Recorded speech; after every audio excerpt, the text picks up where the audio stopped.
Deuda de sangre. Historia compartida por un suscriptor anónimo. Escrito y adaptado por Tenebris para relatos de horror. Lo que quiero compartir con ustedes lo supe cuando fui a visitar el pueblo de mi gran amigo Víctor. Con él fue que estuve estudiando la carrera. Él era de un pueblo bastante alejado de la capital. De hecho, para llegar ahí se hacían 9 horas de camino en una suburban que viajaba únicamente de día.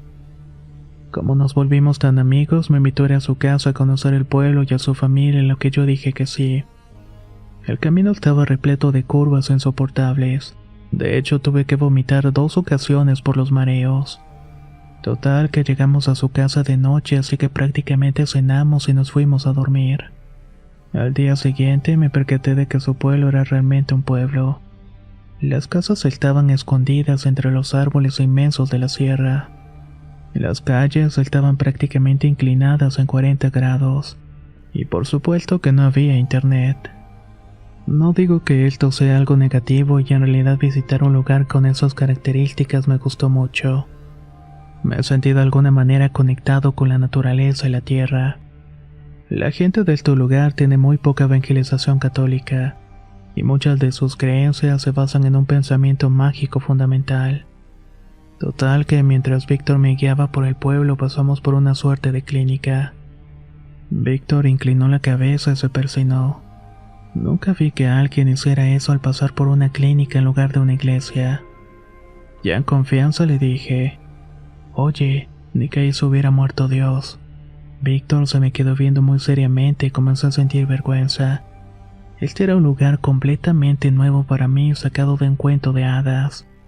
Seguramente ellos tenían costumbres que Víctor respetaba y que yo como invitado debía respetar también. Anduvimos un rato más en silencio y llegamos a una especie de fonda en la cual servían frijoles de la olla con huevo frito.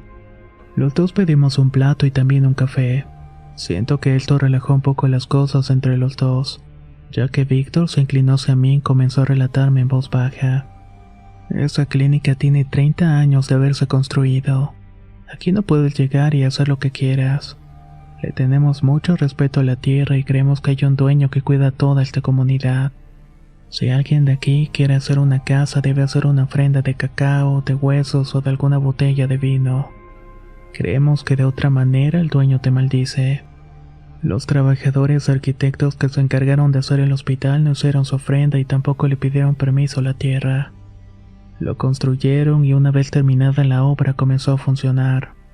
La gente se fue dando cuenta de que quien entraba a la clínica no volvía a salir. Quien entraba porque se rompió un brazo salía de ahí contagiado con otra enfermedad que se lo llevaba en pocas semanas. Los niños que nacían ahí también se morían a los pocos días. De pronto, las personas del pueblo ya no querían poner un pie en la clínica y preferían seguir sanándose con sus métodos tradicionales. Fue entonces que el director de la clínica supo que debía bajar la frente de sus aires de citadino para acudir con los hombres más sabios del pueblo. Varios de ellos se dedicaban al chamanismo y a la brujería. Uno de estos chamanes más poderosos le dijo al director: «El dueño está enojado por lo que hicieron. Está muy furioso y quiere que paguen su deuda. Va a seguir devorando vidas hasta que le hagan una ofrenda que les demanda. Y lo que el dueño quiere a cambio de dejarlos funcionar es la vida de 12 bebés». El director se horrorizó ante la palabra del curandero, así que simplemente se dio la media vuelta y se marchó. La noticia no tardó en correrse por todo el pueblo. Déjame decirte que aquí la gente se toma muy en serio las palabras de los chamanes. Ellos nos conectan con lo que la naturaleza pide de nosotros. Durante un tiempo nadie se paró en la clínica, pero varios de los recién nacidos desaparecieron.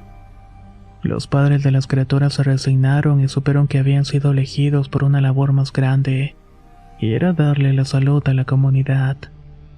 Los 12 niños desaparecieron, justamente los 12 que hacían falta.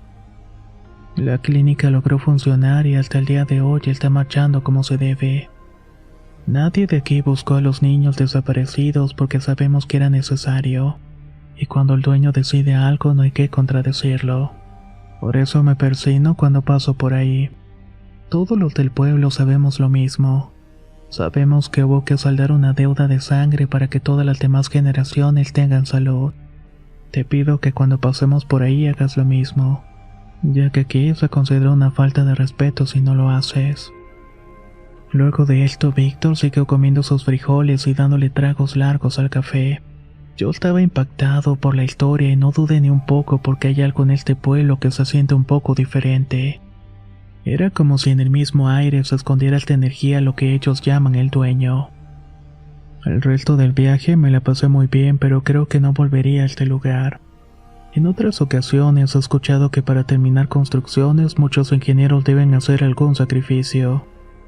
Pero lo que me sorprende de esta historia es que sea la misma gente del pueblo la que se encarga de que las cosas tengan su función, y que éstas marchen según sus creencias, aunque esto implique sacrificar la vida de los inocentes. ¿Qué les ha parecido esta historia corta? ¿Acaso ustedes han escuchado algo parecido en sus pueblos o de algún conocido? Si es así, no dudes en compartirlo con nosotros.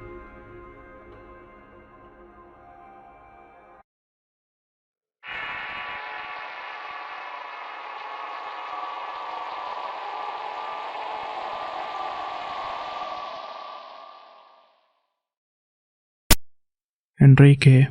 Historia basada en la experiencia de Soledad González. Escrito y adaptado por Tenebris para relatos de horror. Todavía puedo recordar la cara de Enrique parado junto a la ventana al lado de la puerta de su casa. Siempre nos extrañó que sus ventanas fueran tan amplias. Estas abarcaban casi media pared y nunca se molestó en usar cortinas. Por esa misma razón uno no podía evitar husmear de vez en cuando en el interior de la casa. Enrique era un hombre muy peculiar.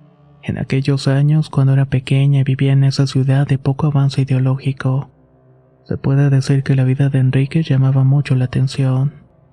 En ese entonces él tenía aproximadamente 40 años. No se había casado, no tenía amigos y solamente se salía de su casa para lo indispensable: ir al mercado, pagar los servicios, etc. A Enrique le gustaba ponerse vestidos floreados o con puntos. Se ponía algún moño o diadema en el pelo que dejó crecer hasta la cintura. Y se la pasaba mirando en el reflejo de las ventanas por un largo tiempo. Cuando no estaba haciendo eso, entonces dedicaba la tarde entera a acomodar su colección de muñecas, la mayoría de porcelana. Escuchar hablar con las muñecas era algo que a los niños nos daba miedo y burla. En mi cuadra me juntaba con 5 niños y se nos hacía muy divertido gritarle que estaba loco o cosas por el estilo.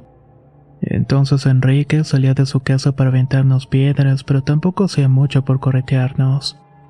Eso nos daba un poco de diversión y mejor nos íbamos a jugar a cualquier otra cosa.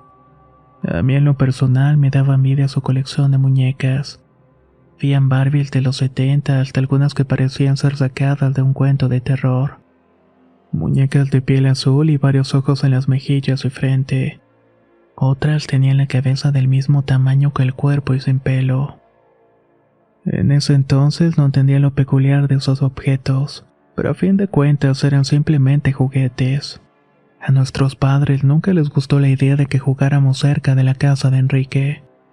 Algunos por el tipo de ejemplo que nos iba a dar y otros porque claramente nos advertían que podía ser peligroso para nosotros. Sin embargo, nadie podía decir que le hubiera lastimado a ninguna persona en toda su vida. Se podría decir que estaba en sus asuntos y dejaba a los otros en paz. Una noche, a eso de las 2 de la madrugada, por las calles de la colonia se escucharon unos gritos desgarradores.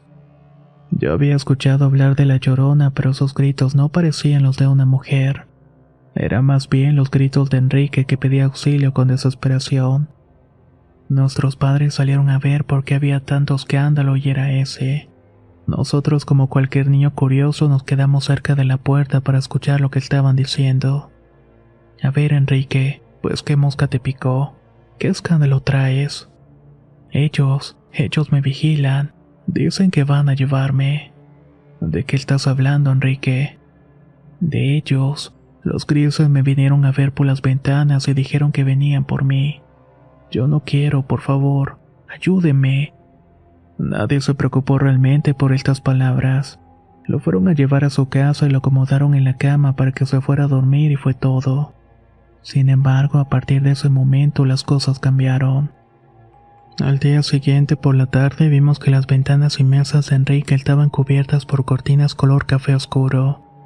Intentamos asomarnos al interior como era costumbre, pero nos resultó imposible ver algo de lo que estaba dentro. Yo les dije a los demás niños que podíamos tocar la puerta para que cuando nos abriera nos burláramos de él como siempre. Eso fue lo que hicimos, pero Enrique no salió. Así pasaron algunas semanas en las que nadie vio rastro de Enrique. «Oye, Soledad», me preguntó mi mamá una noche mientras cenábamos, «¿has visto al loco de al lado?» «No, mamá», le contesté. «Hace rato que no vemos de Quique ni sus luces». Eso fue suficiente para que mi madre junto con otras 2 mujeres fueran a la casa del vecino para asegurarse de que estuviera bien. Se quedaron ahí un buen rato tocando la puerta de su casa, pero nadie abrió. Luego fue otro grupo de vecinos que, decididos a saber la verdad, estuvieron tocando la puerta hasta casi tirarla. Mi papá sugirió que abrieran a la fuerza y eso fue lo que hicieron. Para todos fue la sorpresa ver que dentro no había nadie. La casa estaba completamente vacía. Lo extraño es que en la mesa del comedor de Enrique estaba un pedazo de pan a medio morder y una taza de café frío. Todos los vestidos floreados y de punto estaban colgados en el ropero, las muñecas acomodadas en su sitio. Yo entré a verlas y me di cuenta de que esas muñecas largas y cabezonas salía un olor como madera recién cortada. Eso era algo raro para cualquier objeto de este material con mucho tiempo de antigüedad. Hasta el día de hoy nadie sabe nada de él. Su casa se fue deteriorando con el paso del tiempo y no faltó quien entrara a robar sus cosas. Si el día de hoy alguien entra a revisar, encontrará un montón de muebles carcomidos por el paso del tiempo, y así como varios estantes de cosas vacías. A mí siempre me quedó la duda de lo que pasó esa noche Enrique cuando salió a pedir ayuda a las calles del barrio. Decía claramente que algo o alguien venía por él. La historia oficial es que se fugó con un amante en el último minuto, pero al menos yo, que conocía su personalidad tímida y solitaria, puedo decir con toda seguridad que esto no me parece para nada probable. Yo no estoy segura si cuando decía los grises se refería a esos seres del exterior del planeta, o tal vez alguna otra entidad que solamente él podía ver. Esta historia marcó de alguna manera mi infancia y la de mis amigos, y tuve el deseo de compartirla con ustedes como un homenaje a Enrique, aquel loco de mi barrio. Porque sé que en todos los barrios existen personas como Enrique o similares.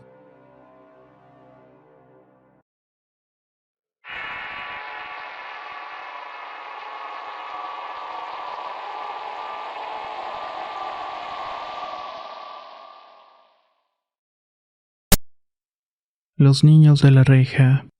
Historia basada en la anécdota de Martín Ábalos. Escrito y adaptado por Tenebris para relatos de horror.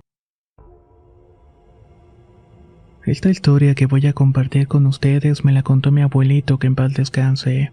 Él, como muchas otras personas, era gente del pueblo.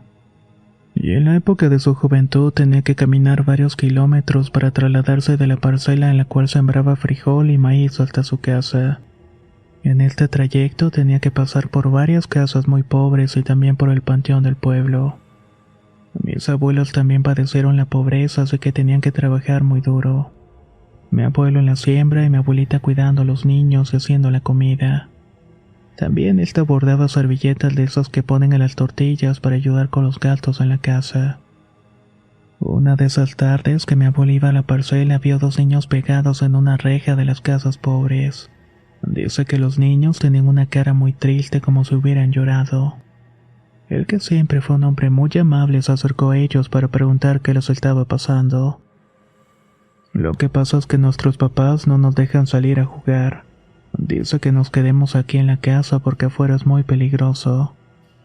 A mi abuelo se le hizo raro esto y estuvo tocando la reja para ver si podía convencer a los padres de cambiar de opinión. Pero pasó un buen rato y nadie salía. Miren, yo mañana paso aquí a la misma hora. Si quieren puedo convencer a sus papás, pero a cambio me deben prometer que no van a andar de traviesos. Los 2 niños dijeron que sí y volvieron a su casa con una sonrisa en los labios. Al día siguiente que pasó por el mismo lugar encontró de nuevo los dos niños en la reja. Parecía que lo habían estado esperando. Mi abuelo volvió a tocar la puerta pero tuvo el mismo resultado. Entonces comenzó a observar mejor a la casa. Aunque en el pueblo había muchas casas pobres, esta prácticamente estaba cayéndose a pedazos. En el techo había tejas rotas, algunas partes de la pared ya estaban muy carcomidas. Mi abuelo intentó hacer memoria de quiénes eran los propietarios de ese lugar, pero no lo recordaba. Los niños seguían en la reja mirándolo con los ojos grandes y llorosos. ¿Y sus papás cómo se llaman? Los niños dijeron que Martín y Consuelo y salieron disparados hacia el interior de la casa. En cuanto regresó de la jornada, mi abuelo le preguntó a su mujer si recordaba quién vivía en ese lugar.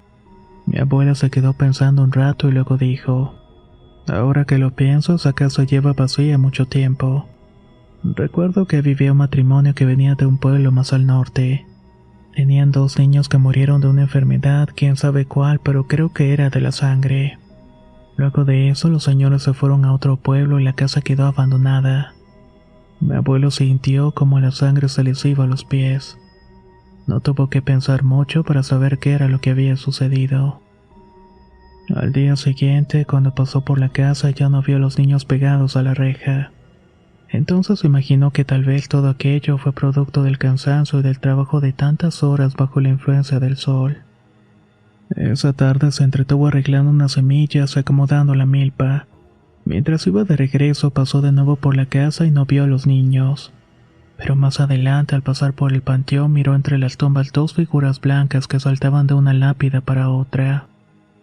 En un punto, las 2 figuras se detuvieron y voltearon a ver al abuelo.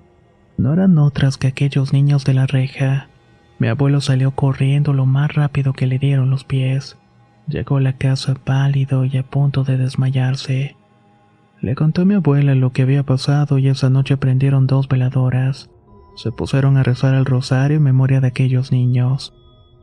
Ellos sabían que se debían sentir muy solos sin sus parientes que los visitaran. A partir de entonces no volvió a verlos, pero esta experiencia se quedó muy grabada en la memoria de mi abuelito, al punto que luego se las contó a sus hijos y nuevamente lo hizo con sus nietos.